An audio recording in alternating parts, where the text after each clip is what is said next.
Selamat datang kembali wahai pelanggan setia Bude Yanti. Seperti biasanya Bapak Yanto ini akan kembali melanjutkan sebuah cerita tentang perjalanan Babang Tamfan Xiaoyan. Pada saat ini kita akan kembali diperlihatkan dengan Xiaoyan yang pada saat ini akhirnya telah pulih. Lalu Tante Kailin dan King Haoran juga pada saat ini telah memberikan esensi darahnya kepada Xiaoyan. Lalu di sisi lain Zenny juga secara alami menyadari situasi ini. Melihat tetesan darah ini Zenny mengetahui bahwa ini benar-benar jauh dari kata cukup, dan pada saat ini hanya pengorbanan esensi darah yang dapat membantu Xiaoyan untuk menerobos dengan sukses. Lalu pada akhirnya Zenny segera berteriak kepada semua orang di Xiao Mansion. Zenny menjelaskan bahwa Tuan Muda Xiaoyan membutuhkan bantuan semua orang sekarang.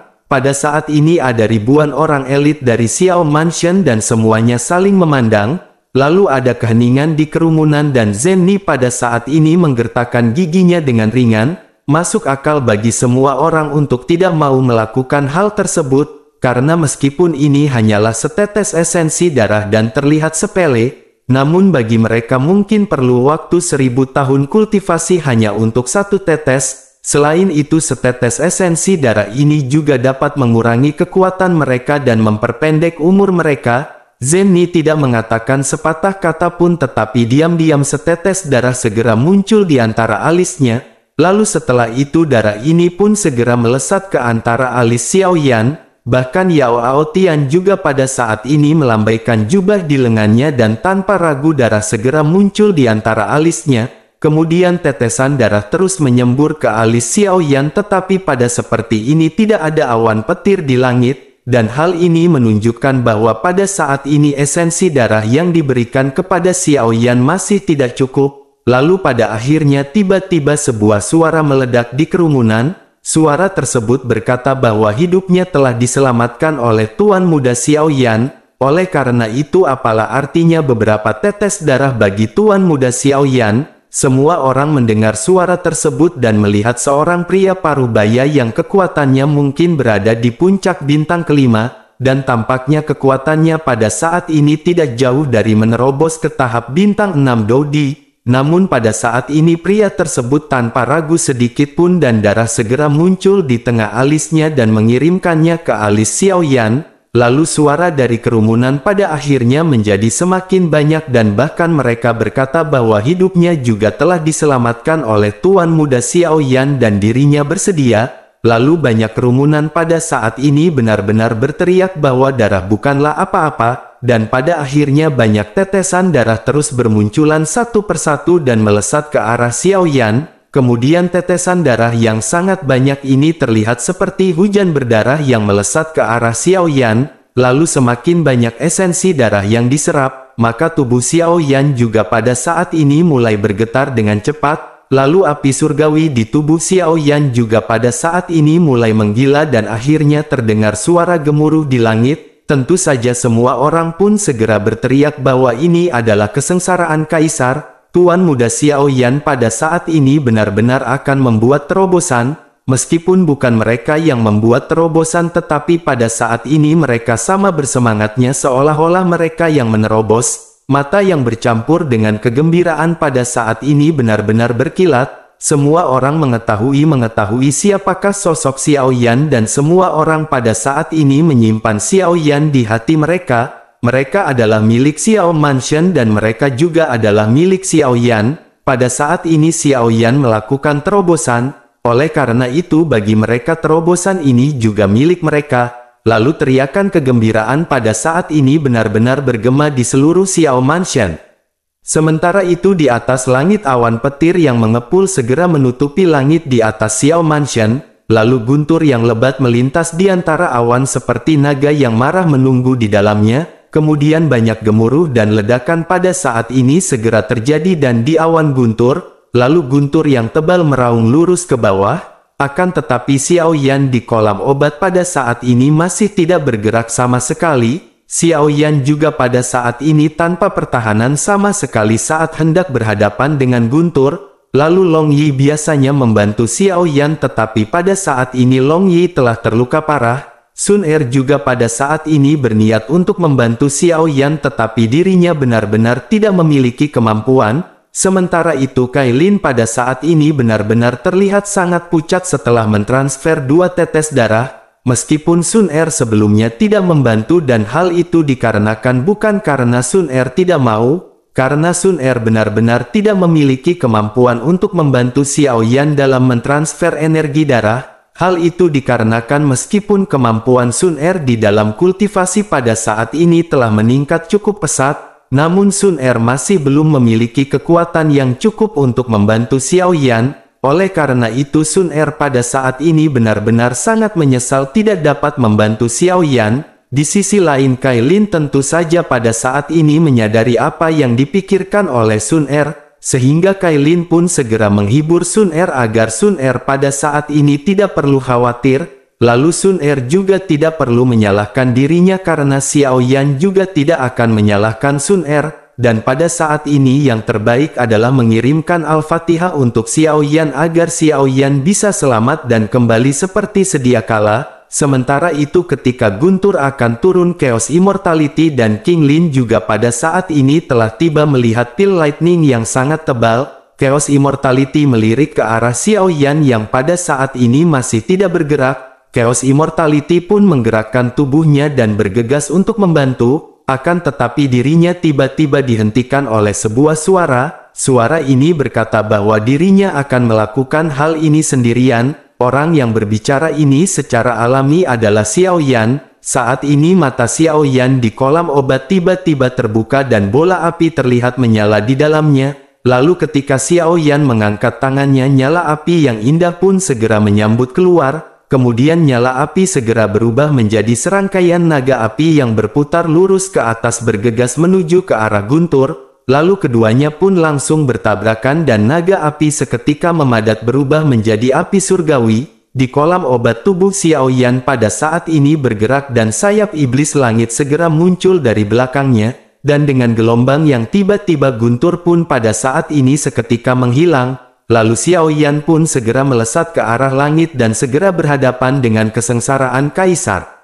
Sementara itu di sisi lain Yao Aotian pada saat ini menyipitkan sedikit matanya, lalu dengan ekspresi terkejut dirinya bertanya kekuatan apakah yang sebelumnya dimiliki oleh Xiao Yan, mengapa pada saat ini ada kesengsaraan Kaisar yang muncul, apakah Xiao Yan pada saat ini akan segera menembus bintang 8 Dodi? Menanggapi pertanyaan tersebut King Haoran juga pada saat ini tidak bisa menjawab. Dirinya benar-benar sama terkejutnya dengan Yao Aotian melihat Xiao Yan yang pada saat ini melesat ke langit. Bahkan Chaos Immortality pada saat ini juga menatap ke arah Xiao Yan dengan keterkejutan.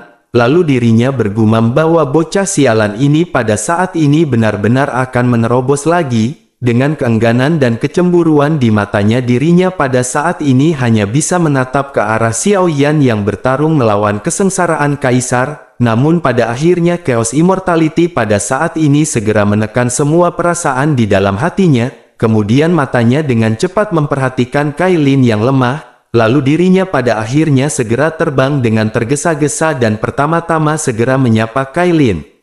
Kailin adalah sosok suci pelindung dari keluarga Warcraft. Tentu saja Chaos Immortality benar-benar sangat cemas ketika melihat Kailin yang terlihat sangat pucat. Lalu pada akhirnya dirinya pun segera bertanya apakah yang telah terjadi dan mengapa Kailin begitu lemah. Menanggapi hal itu Kailin pada saat ini melambaikan tangannya dan menunjukkan bahwa dirinya baik-baik saja. Chaos Immortality masih tampak cemas dan pada saat ini hendak bertanya. Namun Kailin tiba-tiba mengangkat kepalanya dan menatap ke arah Chaos Immortality dengan keras. Kata-kata Chaos Immortality yang hendak diungkapkan juga pada saat ini segera tertelan dengan keras dengan wajah yang pucat. Lalu keringat dingin pada saat ini membasahi tubuh Chaos Immortality yang merupakan jenius yang tidak tertandingi dari keluarga Warcraft. Sementara itu Kailin pada saat ini segera berkata dengan ringan bahwa dirinya baik-baik saja dan Chaos Immortality tidak perlu bertanya. Chaos Immortality yang ditatap tajam oleh Kailin pun pada saat ini benar-benar tidak berani mengatakan apapun. Oleh karena itu dirinya pada saat ini hanya bisa mundur dengan wajah yang tertunduk. pada akhirnya Chaos Immortality hanya bisa menatap kembali ke arah Xiao Yan yang berhadapan dengan Guntur. Sementara itu di udara pada saat ini pedang kuno api surgawi segera muncul. Meskipun Guntur dari kesengsaraan Kaisar ini sangat kuat, tetapi pada saat ini kekuatan Xiao Yan bahkan lebih kuat darinya. Oleh karena itu ketika Xiao Yan mengeluarkan teknik 1000 kaki tanpa bayangan, lalu pedang kuno api surgawi segera dilesatkan dan berhantaman dengan Guntur yang pada saat ini seketika pecah. Kemudian pada akhirnya pada saat ini aura Xiao Yan benar-benar terasa sangat mengesankan. Kekuatan Xiao Yan pada saat ini benar-benar telah terkunci ke tahap akhir bintang 7 Dodi. Di sisi lain sosok Xiao Yan pada saat ini tidak membuang-buang waktu dan segera turun dari langit. Lalu Xiao Yan mengangguk ke King Haoran sebelum akhirnya menaklukkan tinjunya ke Yao Aotian dan mengangguk ke arah Yao Lao. Lalu King Haoran dan Yao Aotian pada saat ini juga tersenyum dan menganggukkan kepalanya. Sementara itu Xiao Yan segera terbang ke sisi Kailin dan Sun Er dan memeluk kedua gadis itu erat-erat. Pada saat ini Xiao Yan segera bergumam pelan mengucapkan terima kasih karena telah bersama dengan Xiao Yan sepanjang jalan. Kata-kata lembut ini segera masuk ke telinga Kailin dan Sun Er dan air mata mereka berdua pada saat ini tidak bisa lagi tertahan. Hubungan di antara Kailin, Sun Er dan Xiao Yan dari awal hingga pada saat ini benar-benar tidak dapat dipisahkan, dan emosi semacam ini hanya dapat digambarkan sebagai pendirian yang teguh sampai mati. Kedalaman hubungan mereka ini benar-benar jauh melampaui hubungan antara suami dan istri. Lalu akhirnya setelah memeluk mereka berdua, Xiao Yan pada saat ini segera memandang ke arah Zenni yang berada di samping. Ekspresi dari Zenni pada saat ini secara alami tidak baik, namun Zenni mencoba yang terbaik untuk mengeluarkan senyumannya ke arah Xiao Yan. Zenni ingin mengatakan sesuatu tetapi pada saat ini Zenni segera pingsan. Xiao Yan pun segera bergegas untuk mendukung Zenni dan sebuah obat segera muncul di tangan Xiao Yan sebelum akhirnya dimasukkan ke dalam mulut Zenni. Xiao Yan melihat kasih sayang di mata Zenni dan menyisir rambut berantakan Zenni ke belakang telinganya. Xiao Yan sedikit tersenyum dan berkata bahwa ini adalah kerja keras dari Nona Zenni. Oleh karena itu pada saat ini Nona Zenni bisa beristirahat dengan baik. Lalu serahkan semua permasalahan sisa di Xiao Mansion kepada Xiao Yan pada saat ini. Xiao Yan pun segera memerintahkan pelayan yang berada di sekitar untuk membawa Zenni beristirahat. Setelah itu Xiao Yan mengangkat kepalanya perlahan memandang ke arah Yao Aotian kepala klan Yao dan berjalan perlahan. Lalu Xiao Yan pada akhirnya segera bertanya bagaimana situasi dari kelompoknya. Pada saat ini sebenarnya Xiao Yan sedikit mengetahui situasi kelompoknya melalui kekuatan spiritualnya. Akan tetapi Xiao Yan harus menghormati Yao Aotian dan memutuskan untuk bertanya. Sementara itu Yao Aotian pada saat ini mengerutkan kening karena dirinya secara alami tahu bahwa Xiao Yan pasti telah mengetahui semuanya. Selain itu Yao Aotian menyadari dari tatapan Xiao Yan yang menuju ke Nan Erming. Lalu orang yang pertama kali ditanya oleh Xiao Yan mengenai kondisinya adalah Nan Erming. Secara alami Xiao Yan pada saat ini bertanya apakah ada cara untuk menyelamatkan Nan Erming. Yao Aotian pada akhirnya mengangguk karena pada saat ini Nan Erming adalah orang yang paling terluka parah. Kemudian dirinya pun segera berkata bahwa sosok Nan Erming pada saat ini terluka terlalu parah. Dirinya khawatir pada saat ini juga tidak ada obat untuk memulihkan Nan Erming. Meskipun yang lain mungkin masih bisa diselamatkan, tetapi mengenai Nan Erming, mata Xiao Yan pada saat ini menjadi merah karena Xiao Yan sesungguhnya telah menyadari hal tersebut dan Xiao Yan tidak mengatakan sepatah kata pun. Lalu, Xiao Yan pada akhirnya segera duduk bersila dan dengan lambaian tangannya kuali Yan Mou pada saat ini segera muncul. Xiao Yan tidak punya waktu untuk menunda dan Xiao Yan pada saat ini harus melakukan pengobatan secepat mungkin. Xiao Yan pada saat ini berpikir bahwa dirinya harus menyempurnakan bunga kehidupan, namun bahkan jika ada bunga kehidupan di sisi Nan Erming, maka hal ini mungkin benar-benar tidak akan berguna.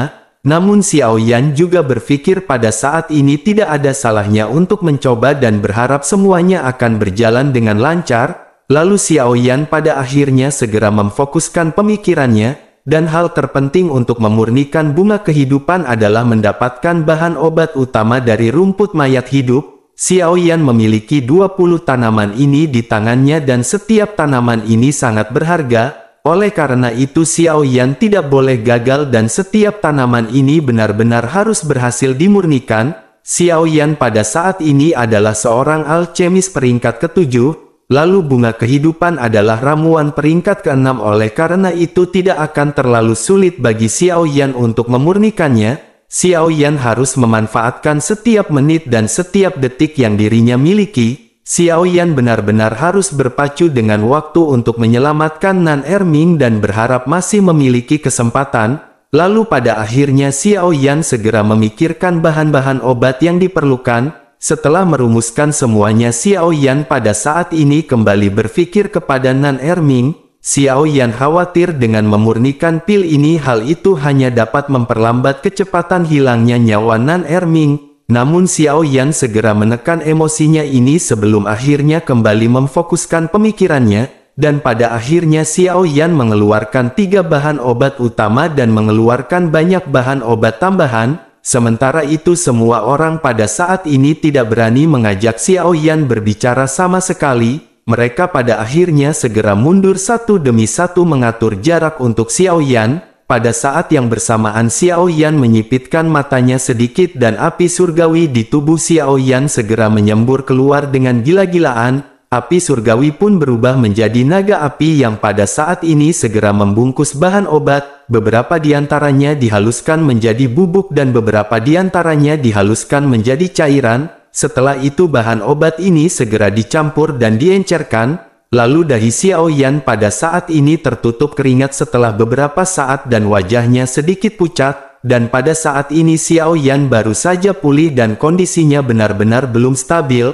Sehingga aura di tubuh Xiao Yan juga pada saat ini masih dalam keadaan yang kacau. Lalu Chaos Immortality juga pada saat ini segera menemukan sesuatu yang salah dengan Xiao Yan dan segera berjalan ke sisi King Haoran. Chaos Immortality pada saat ini segera bertanya kepada King Haoran dengan suara rendah. Chaos Immortality bertanya apakah Xiao Yan sebelumnya berada di tahap menengah bintang ke-7 Dodi. King Haoran tertegun sejenak ketika dirinya mendengar pertanyaan yang dilontarkan oleh Chaos Immortality. King Haoran tidak tahu mengapa Chaos Immortality mengajukan pertanyaan ini. Lalu akhirnya setelah berpikir sejenak dirinya pun mengangguk dan menjawab bahwa Xiao Yan memang berada di tahap menengah bintang 7 sebelumnya. Oleh karena itu pada saat ini Xiao Yan berada di tahap akhir bintang ke-7 Dodi. King Haoran pun menganggukkan kepalanya sebelum akhirnya dirinya segera menyadari sesuatu. Dirinya pun pada akhirnya segera bertanya mengapa kesengsaraan kaisar sebelumnya muncul. Mendengar apa yang dikatakan oleh King Haoran ini, Yao Aotian juga terkejut dan semua orang juga pada saat ini seketika tercengang. Sementara itu Chaos Immortality pada saat ini segera menatap ke arah King Haoran dan Yao Aotian dengan serius. Chaos Immortality pada akhirnya segera berkata bahwa dirinya pernah mendengar hal ini sebelumnya. Mungkin roh ruang ini berpikir bahwa Xiao Yan terlalu menentang surga. Oleh karena itu mereka ingin mengirim petir untuk menyerang keberadaan dari Xiao Yan. Menanggapi apa yang dikatakan oleh Chaos Immortality ini, Yao Aotian dan King Haoran terlihat menghina ketika menatap ke arah Chaos Immortality. Melihat tatapan ini Chaos Immortality pun segera berkata kepada King Haoran dan Yao Aotian. Chaos Immortality menjelaskan jika mereka tidak percaya maka mereka bisa menanyakan kepada Xiao Yan sendiri ketika dirinya selesai. Chaos Immortality pun segera berjalan ke samping dengan kesal setelah dipermalukan oleh kedua orang ini. Lalu Chaos Immortality pada saat ini segera mengirim surat kepada Huo Hong-er dan menjelaskan calon suaminya telah mengalami suatu musibah. Sehingga dengan begitu maka Huo Hong-er akan bisa datang ke sini dengan cepat. Sementara itu di sisi lain di Istana Kaisar Manusia, pada saat ini Zhen Zongfu dan Zhen Bufan pada saat ini duduk di aula. Selain itu ada juga pria parubaya berbaju hitam berdiri di hadapan mereka dan melaporkan apa yang terjadi sebelumnya. Zhen Bufan pada saat ini sedikit malu sebelum akhirnya dirinya segera berkata kepada Zhen Zongfu. Zhen Bufan berkata bahwa dirinya khawatir hal ini tidak pantas untuk dilakukan. Zhen Zongfu pada saat ini tidak memiliki banyak ekspresi dan hanya mengangguk kepada pria paruh baya berbaju besi berwarna hitam. Zhen Zongfu tidak segera menjawab Zhen Bufan, tetapi pertama-tama dirinya dengan sengaja memerintahkan pria paruh baya berbaju besi hitam untuk pergi. Pria paruh baya berbaju hitam itu pun segera mengepalkan tinjunya kepada Zhen Zongfu dan pada saat ini segera mundur. Lalu pada akhirnya saat ini hanya ada Zhen Bufan dan Zhen Zongfu yang tersisa di aula. Lalu sebuah bola kaca biru muncul di tangan Zhen Zongfu dengan puncak bersalju di dalam gambarnya. Zhen Zongfu dan Zhen Bufan pada saat ini segera menatap ke arah gambar yang baru saja ditampilkan. Pada saat ini terlihat sosok roh hantu yang bersembunyi di dalam tubuh dan Yan yang tidak tahu harus berbuat apa. Zhen Zongfu dan Zhen Bufan terus melihatnya dengan hati-hati dengan rasa ingin tahu. Setelah melihat kejadian ini Zhen Zongfu pun tersenyum dingin, tetapi Zhen Bufan sepertinya tidak dapat melihat petunjuk apapun. Zhen Bufan selalu mengelola aliansi bisnis dan tidak tahu terlalu jelas tentang keluhan dan kebencian di antara kekuatan-kekuatan di benua Dodi. Namun pada saat ini Zhen Bufan telah menyadari bahwa sosok yang berada di dalam gambar ini adalah Guiyin. Zhen Bufan melihat di dalam bola Indonesia bahwa pria paruh baya berbaju besi hitam muncul tidak lama setelah Guiyin pergi. Zhen Bufan pada akhirnya segera bertanya, bukankah orang ini adalah Guiyin? Orang ini adalah pembunuh terkuat dari aliansi bayangan yang telah lama dikabarkan. Menanggapi hal tersebut Zhen Zongfu pada saat ini segera sedikit tersenyum. Zhen Zongfu pun segera berkata bahwa aliansi bayangan benar-benar tidak bisa diam dan Guiyin ini sebenarnya benar-benar ingin menghabisi Xiao Yan. Namun hal itu tidak akan menjadi permasalahan dan dengan cara ini, maka mereka dapat memberitahu Xiao Yan bahwa orang-orang dari aliansi bayangan benar-benar melakukan hal ini. Mendengar hal tersebut Zhen Bufan pada saat ini benar-benar memiliki ekspresi yang seolah-olah keberatan di wajahnya. Ternyata pada saat ini semua ini benar-benar telah direkayasa oleh Zhen Zongfu. Zhen Zongfu benar-benar telah mengetahui bahwa aliansi bayangan akan mengirimkan Guiyin untuk menyerang Xiao Yan. Akan tetapi mereka pada saat sebelumnya benar-benar menunggu hingga pada saat yang sangat kritis. Dan bagian inilah yang pada saat ini mereka rancang karena pada saat ini mereka benar-benar berusaha untuk memanfaatkan Xiao Yan. Zhen Bufan masih memiliki kesan yang baik tentang Xiao Yan di dalam hatinya, namun Zhen Bufan selalu merasa bahwa apa yang dilakukan oleh Kaisar umat manusia ini sedikit salah. Lalu akhirnya Zhen Bufan pun segera berkata bagaimanapun Xiao Yan dan mereka masih memiliki semacam kasih sayang, oleh karena itu bukankah sepertinya mereka pada saat ini sedikit terlalu kejam?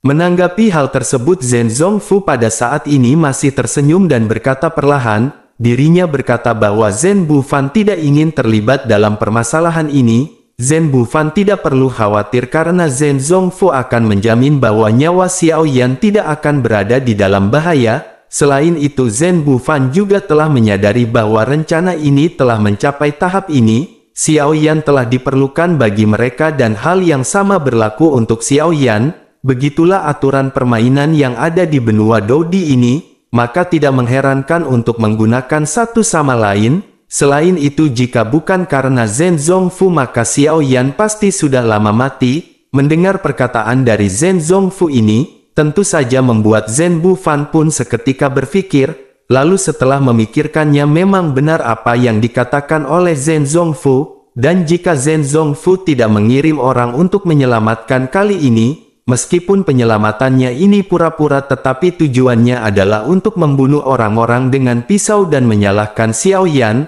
Rupanya pembunuhan dan Yan sebelumnya di puncak salju dengan kobaran api adalah perintah dari Zhen Zongfu, dan hal itu bertujuan untuk menciptakan perang di antara Pil Palace dengan Xiao Yan.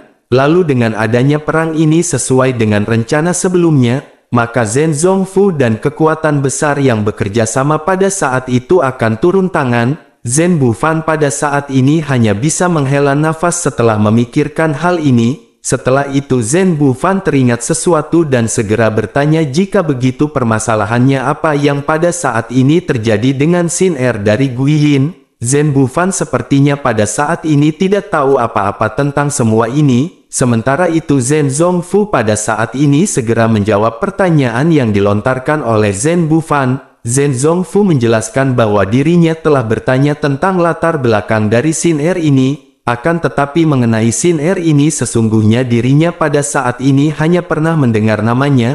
Menanggapi hal tersebut Zhen Bufan pada saat ini berpikir jika Guiyin mengetahui hal ini, tentu saja di masa depan dirinya benar-benar pasti akan segera sangat marah. Sementara itu di sisi lain Zhen Zongfu pada saat ini seolah-olah menunjukkan rasa bersalah di wajahnya. Akan tetapi pada saat ini sepertinya ekspresi yang ditunjukkan oleh Zhen Zongfu berpura-pura. Zhen Zongfu pun segera berkata bahwa pada saat ini ada kegembiraan di Xiao Mansion. Oleh karena itu mereka juga pada saat ini harus segera pergi ke Xiao Mansion. Kali ini Zhen Bufan bisa pergi atas nama Zhen Zongfu sementara dirinya tidak akan berangkat, karena Zhen Bufan harus mengingat untuk membawa barang-barang bagus dan jangan mengatakan apa-apa mengenai hal ini. Pada saat ini dirinya benar-benar merasa sedikit bersalah terhadap Xiao Yan di dalam hatinya.